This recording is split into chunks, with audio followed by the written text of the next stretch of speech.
여러분, 에디오피아라는 나라는 지금 아프리카에 있다는 정도는 대개들 다 알고 계시죠.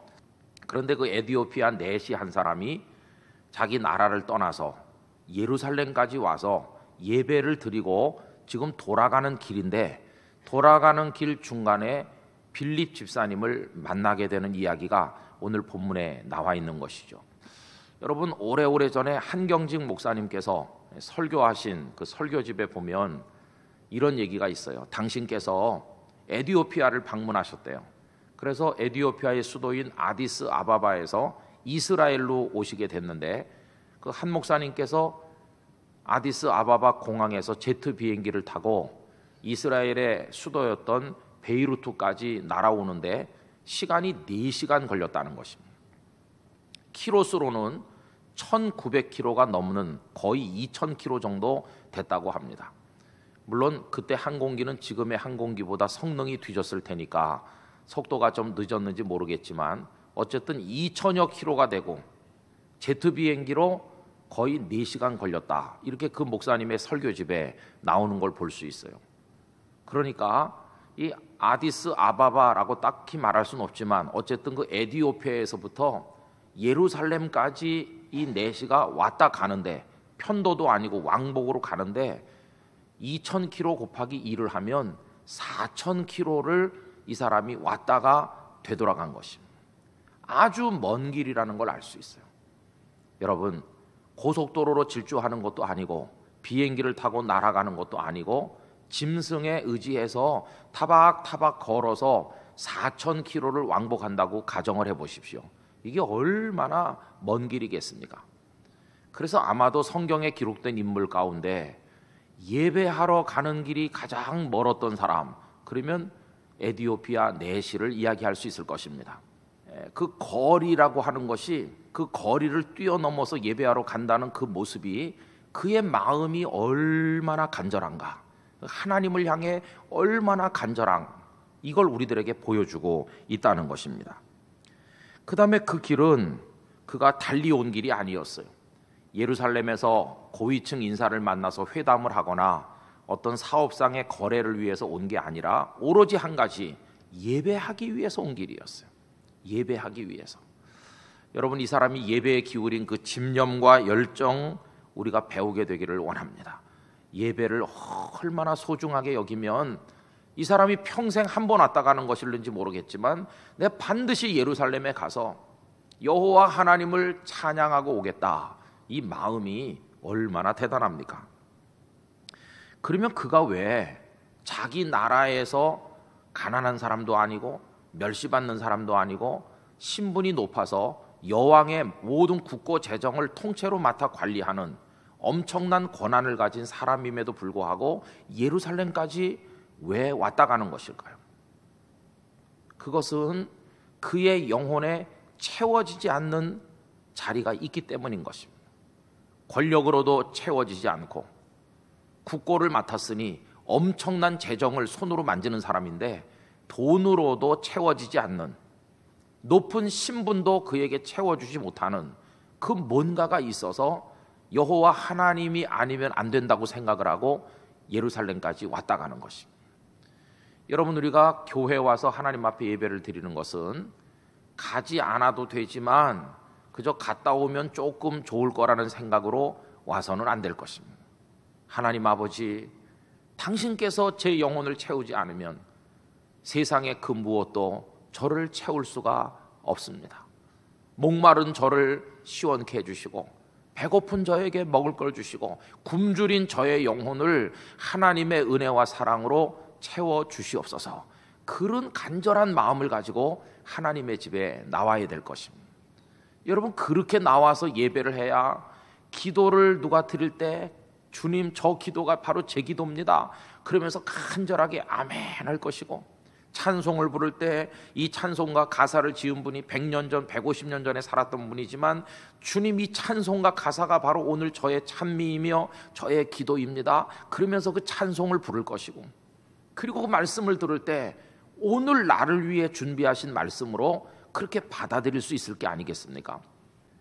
여러분, 우리는 이 에디오피아 내시가 보여주고 있는 하나님을 통해서 자신의 영혼을 채우지 않으면 안 되겠다는 일념으로 그 먼 데서 왔다 가는 그의 그 마음, 그것을 우리가 더듬어 배울 수 있었으면 하는 것입니다. 이게 예배자의 모습이 아니겠습니까? 그가 그렇게 먼 길을 왔고 예배자로서 간절함을 가지고 오긴 왔지만, 그래서 그가 만족해졌나? 그의 영혼이 채워졌는가? 아니었습니다. 거기 그 3번에 보는 것처럼, 그러나 그렇게 왔음에도 불구하고 이방인의 뜰에서 멈출 수밖에 없었던 좌절의 길이었다고 하는 것입니다. 그가 아무리 신분이 높아도 성전은 그를 용납하지 않았습니다.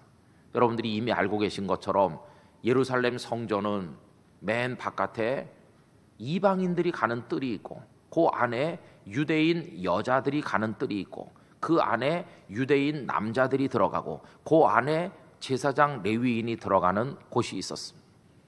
전해지는 전승에 의하면 이방인의 뜰과 그 유대인 여자의 뜰 그 벽에다가 헬라어와 라틴어로 이 경계선을 넘으면 죽인다고 붙어 있었다고 합니다. 그러니까 절대로 거기 들어갈 수 없는 것이, 하나님의 성전 거룩하기 때문에 우리 택한 이스라엘 백성들 외에는 이방인은 들어올 수 없다. 이게 그들의 생각이었어요.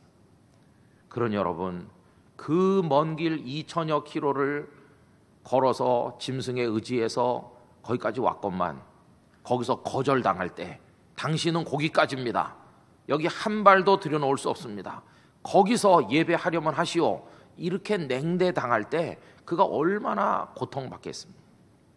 그래서 여러분, 그 에디오피아에서 예루살렘까지의 길은 구도적 열정이 뜨겁고 사모하는 마음이 뜨거운 길이었지만, 그러나 좌절의 길이요 아픔을 느끼는 길일 수밖에 없었다고 하는 것입니다. 자, 그러면 두 번째로, 그가 예루살렘에 와서 그 먼 데서 성전을 우러러보고 거기서 찬미하고 거기서 누구에게 부탁해서 제물을 바쳤는지 모르겠어요. 이제 그렇게 하고는 다시 되돌아가는 길인데 어디까지 갑니까? 빌립 집사님을 만나는 그 광야까지, 가사로 내려가는 광야까지 그 길을 가는 것이, 그는 스스로 위로했을 것입니다. 괜찮아, 내가 올 때도 알고 오지 않았나? 어차피 나는 피부가 새카만 이방 사람으로서 유대인들이 나를 그 뜰 안에 들여놓지 않을 것을 모르고 온 것도 아니고 다 알고 온 게 아닌가? 내가 그걸 각오하고 오지 않았나? 괜찮아, 저들은 나를 멸시했고 이방인이라고 들여놓지 않았으나 내 주 하나님께서는 나를 멸시하지 않으시리라. 그런 마음을 가지고 그는 지금 되돌아가고 있는 것입니다. 여러분, 사람들에게 천대를 받았음에도 불구하고 그가 여호와 하나님을 향한 마음을 거두지 않았다는 증거가 무엇일까요? 그것은 다른 게 아니라 수레를 타고 돌아가는 그가 흔들리는 그 수레 위에서도 하나님의 말씀을 읽고 있다는 사실입니다. 그게 그가 아직 하나님을 포기하지 않았다는 것을 우리에게 반증하고 있는 것입니다. 사람들은 나를 멸시해도, 내 피부가 새카맣다고 나를 그 뜰 안에 들어오지 못하게 했지만, 그러나 내 마음을 아시고 중심을 아시는 하나님께서는 나를 인정해 주실 것이다 하면서 말씀을 붙들고 있다는 것입니다.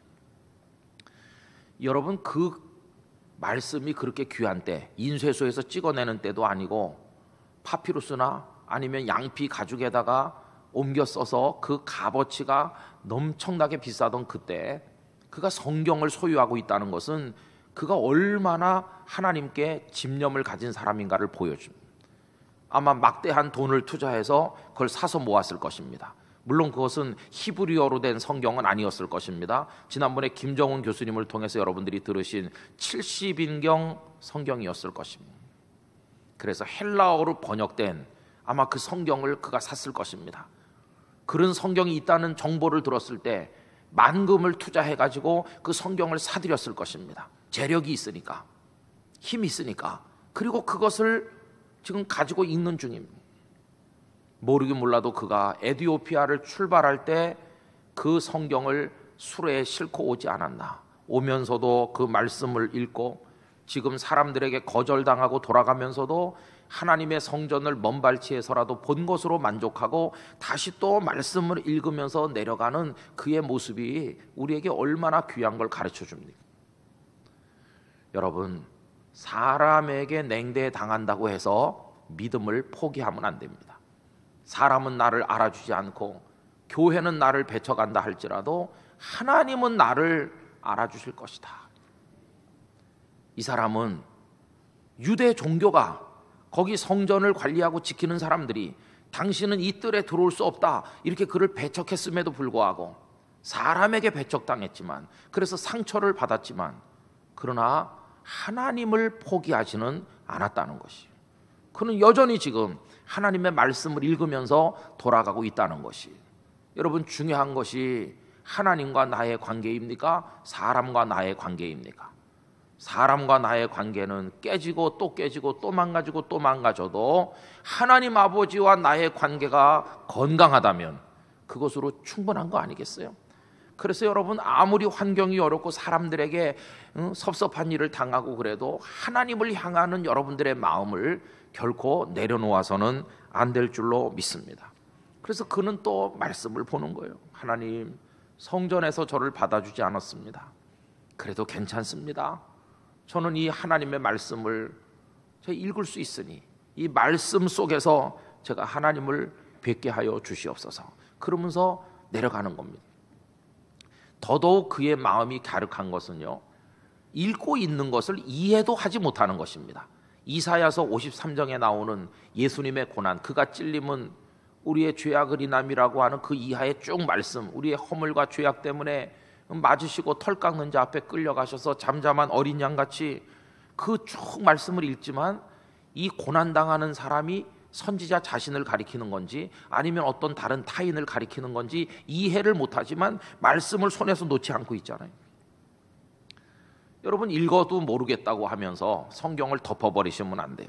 이해가 안 돼도 계속 읽는 게 중요한 것입니다.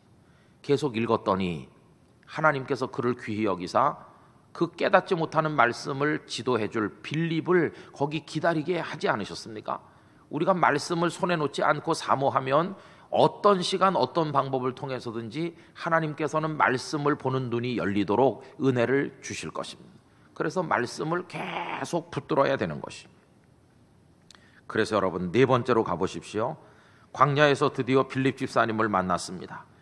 바로 거기서 광야에서 빌립 집사님을 만난 그 순간부터 그의 인생의 마지막 순간까지, 그게 그의 나머지 길인데, 그가 걸은 그의 인생길은 한마디로 말하면 기쁨의 길이었어요. 기쁨의 길. 빌립을 만난 그 이후에 그가 가는 그 광야길, 그 수레에 의지해서 2000여 킬로를 가야 되는 그의 길은 고난의 길이 아니고 이제는 확 바뀌어서 기쁨의 길이 됐어요. 예루살렘에서 받았던 천대도 다 잊혀졌어요. 이제는 구원받은 하나님의 사람으로서의 기쁨이 그의 마음을 꽉 채우면서 기쁨의 길을 가는데, 자기 집이 있는 데까지만 가고 그 다음부터는 다시 고통의 길을 걸었겠습니까? 아니요. 그의 생애가 끝나는 마지막 순간까지 나는 이제 하나님의 구원받은 자녀가 되었다고 하는 그 기쁨이 그의 인생길을 복되게 하였을 것입니다. 기쁨의 길을 이제 걸어가는 사람이 된 것입니다. 어떻게 되었나요? 그 4번을 보시면 첫째로 하나님의 사람 빌립을 보내주셨습니다. 빌립을 통해서 말씀을 깨닫게 됐습니다. 빌립은 그 이사야서에서 시작해가지고 그 말씀이 예수님을 가리킨다는 걸 다 설명하고, 그 믿으면 얻는 죄 씻음의 은혜와 구원의 축복을 다 설명하고 세례까지 다 설명을 했어요. 그러고 가고 있는데 마침 물이 있는 곳을 지나게 되니까 이 내시가 물이 있지 않느냐, 방금 전에 예수님을 이야기하고 세례 받는 걸 말했는데 지금 여기서 내가 세례를 받는 게 어떻겠느냐, 이렇게 사모하는 말로 이야기하니까 빌립이 기꺼이 그와 같이 내려가서 그에게 세례를 베풀고, 세례까지 받고 나니 성령은 이미 그에게 마음의 세례를 주셨고, 이제는 물 세례까지 받고 나니 그의 마음에 하나도 아쉬운 게 없었어요. 이제는 기쁨으로 길을 가는 사람이 된 것입니다. 그래서 여러분, 그 이후에 그의 인생길은 기쁨의 길이 되었다고 하는 것입니다. 참 놀랍잖아요. 성전에 가서 영혼이 채워지기를 갈망했으나 성전에서는 오히려 구박당하고 쫓겨날 뿐이었는데, 전혀 의미를 두지 않았던 메마르고 황량하기 짝이 없는 광야에서 하나님께서는 그의 영혼을 채우신 것입니다. 뜻밖의 장소에서 뜻밖의 사람을 통하여 그의 영혼이 채워진 것을 볼 수 있습니다. 여러분, 이것이 은혜를 베푸시는 하나님의 방식인 것입니다.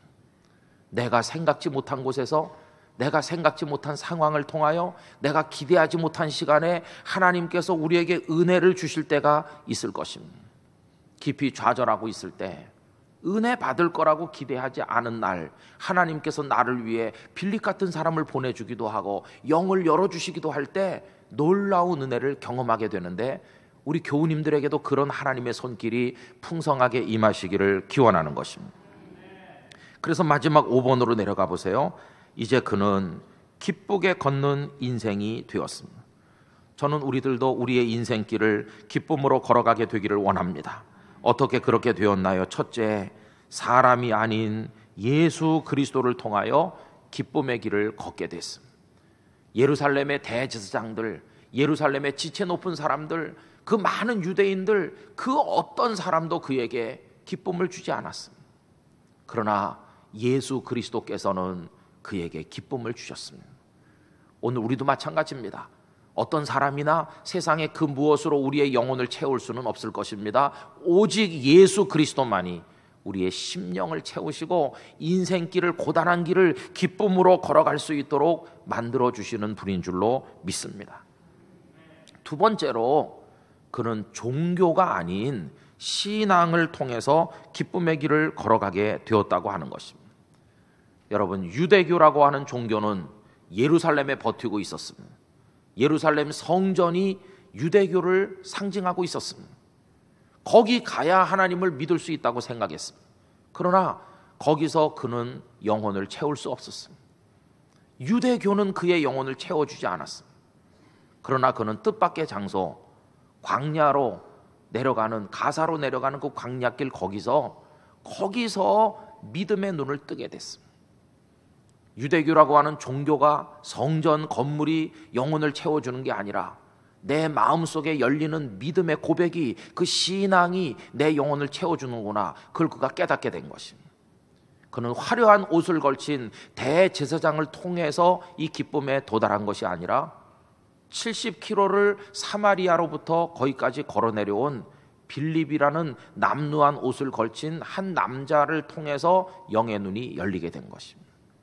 여러분, 그 순간 그의 마음속에 믿음이 생겨났습니다. 성전에 대한 믿음이 아니라 보이지 않는 주님에 대한 믿음이 생겨났습니다.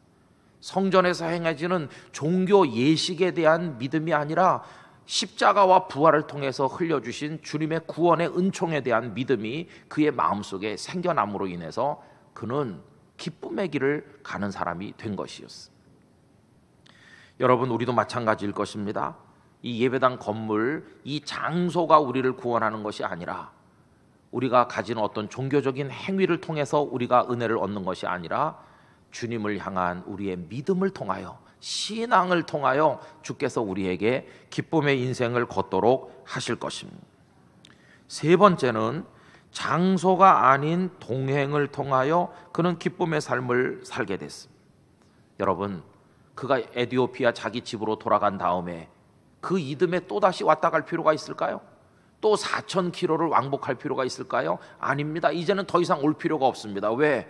주님께서 그의 영혼 속에 임재하고 계셨기 때문입니다. 이제는 성전에 가지 않아도, 내가 어디에 있어도 날 구원하신 주님은 나와 같이 계시다. 할렐루야. 그게 그의 믿음이 되었어요.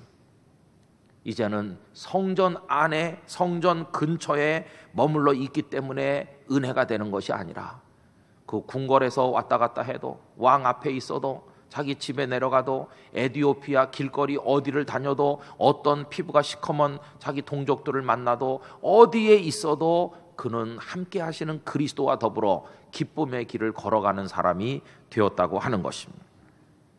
그리고 네 번째로, 그 기쁨은 모든 것을 뛰어넘는 기쁨이었습니다. 그는 내시로 선택됐습니다. 내시는 다 거세당한 고자입니다. 그는 정상적인 인생을 살 수 없는 남자였습니다. 그것이 그의 인생을 비참하게 만들기도 하고 힘들게 만들기도 했을 것입니다. 어쩌면 그것 때문에 재물이 있고 권력이 있어도 그가 배고픔을 느꼈는지도 모릅니다. 그러나 이제는 그 모든 육체적인 한계, 내시로 살아야 된다고 하는 자신의 처지, 이런 걸 다 뛰어넘게 됐습니다. 주님의 기쁨은 그 환경을 넘어서게 만드는 놀라운 기쁨이었습니다. 피부가 검은 것도 이길 수 있게 만드는 기쁨이었습니다. 사람들에게 거절당했었다는 아픔도 다 극복하게 만드는 기쁨이었습니다. 예수 그리스도께서 주신 기쁨은 그 나라의 여왕이 그에게 맡겨준 재물과 권력, 그것도 줄 수 없는, 그것으로도 채울 수 없는 그의 마음을 채워주시는 참된 기쁨이었습니다. 그 이후로 그의 인생길은 기쁨의 인생길이 된 것입니다. 저나 여러분들이나 지금 다 길 가는 나그네입니다. 우리는 시간 속을 걸어서 우리의 인생의 종착 지점을 향해서 가고 있는 나그네들입니다. 그런데 단순한 나그네가 아니라 우리는 거룩한 순례자인 것입니다. 그 길을 지금 걸어가고 있습니다. 어떤 분은 가파른 언덕을 오르는 중이고, 어떤 분은 반대로 깎아지른 절벽을 기어 내려가는 중입니다. 어떤 분은 지금 평탄대로를 가면서 여유롭게 가고 있다고 생각할지도 모르겠습니다. 그러나 동일한 것은 우리의 목표 지점은 하나님의 나라, 우리 주님이 기다리시는 그 천국문을 향해 간다고 하는 것입니다. 그런데 그 길이 사람들에게 배척당해 섭섭한 길입니까? 눈물 나는 길입니까? 고단한 길입니까? 울면서 걷는 길입니까? 아니면 예수님으로 인하여 기쁨의 길입니까? 여러분, 앞으로 우리가 얼마나 더 이 땅에서 순례의 길을 걷다가 주의 나라에 도달하게 될는지 알 수 없으나 부디 원하기는 이 말씀을 드리는 저나 여러분들이나 우리 인생의 길이 기쁨의 길이 될 수 있기를 간절히 원하는 것입니다. 그가 그 생의 마지막 순간까지 내가 내시지만, 내가 예루살렘에서 배척당한 피부가 시커먼 이방인이지만, 그러나 나는 내 안에 예수 그리스도를 모신 하나님의 사람이 되었으니 나는 아프리카 저 밑에 살고 있어도 내 영혼은 이미 하나님의 나라에 가 있다, 이렇게 생각할 때 그가 그 기쁨의 인생을 살아갈 수 있게 되었을 것입니다. 여러분, 그래서 순례자의 노래 우리가 조금 이따 부르려고 하는데요, 거기 이런 가사가 있습니다. 아득한 나의 길 간 후 동산에서 편히 쉴 때 내 고생하는 모든 일들을 주께서 아시리. 빈들이나 사막에서 이 몸이 고날지라도 내 주 예수 날 사랑하사 날 지켜주시리. 빈들이나 사막을 걸어도 그 내시가 에티오피아까지 가는 그 길이 빈들이나 사막이 대부분이었을 텐데, 그 길을 갈지라도 이제는 내 안에 주님이 계심으로 인하여 나 기뻐합니다, 그러면서 그 길을 갔을 것입니다. 성도 여러분, 여러분의 인생길에 주님이 동행하심을 확신하시기 바랍니다. 주님이 우리와 같이 그 길을 가고 계신 것입니다. 종교가 우리를 구원하는 것이 아니라 그 주님을 향한 믿음이 우리에게 기쁨을 가져다 주는 것입니다. 성경을 손에서 놓지 말고, 아무리 어려워도 하나님의 말씀을 붙들고, 사람들이 나에게 뭐라고 하더라도 하나님을 포기하지 말고 끝까지 그분을 향해 바라보며 나갈 때 주님은 우리의 인생길에 동행이 되셔서 우리로 하여금 먼 길도 가깝게 느끼게 해주시고, 가파른 길도 숨 차지 않게 오를 수 있도록 하시고, 낭떠러지 같은 길도 위험하지 않게 내려가도록 우리의 손을 잡아주실 줄로 믿습니다. 그렇게 걷다 보면 우리 다 천국문에 도달할 것입니다. 그때 거기서 우리가 드디어 도착했구나, 정상에 선 사람이 야호 이렇게 하듯이 우리가 주님 나라에서 환희의 찬가를 부를 때 우리 모두가 거기 함께하게 되기를 간절히 원하는 것입니다. 복음을 전도하는 것은 그 길을 울면서 가는 사람들을 기쁘게 갈 수 있도록 우리의 거룩한 행렬로 초청하여 오는 것입니다. 이 기쁨이 그들에게도 전달되는데, 그분이 여러분들의 남편이기도 하고 아내이기도 하고 사랑하는 자녀이거나 부모님일 수도 있겠습니다. 그 고단한 인생길이 고단한 길이 아닌 기쁨의 길이 되게 하는 일에 여러분들이 마음을 써서 기도하시기를 바라는 것입니다. 그래서 우리 기쁘게 살 수 있길 원합니다. 우리도 바울 사도처럼 말할 수 있게 되길 원합니다. 주 안에서 기뻐하십시오. 내가 다시 말하노니 기뻐하십시오. 감옥에서도 그렇게 말했던 바울 사도의 기쁨이 우리 안에 충만한 그런 은혜가 여러분들에게 임하시기를 진심으로 축원드립니다.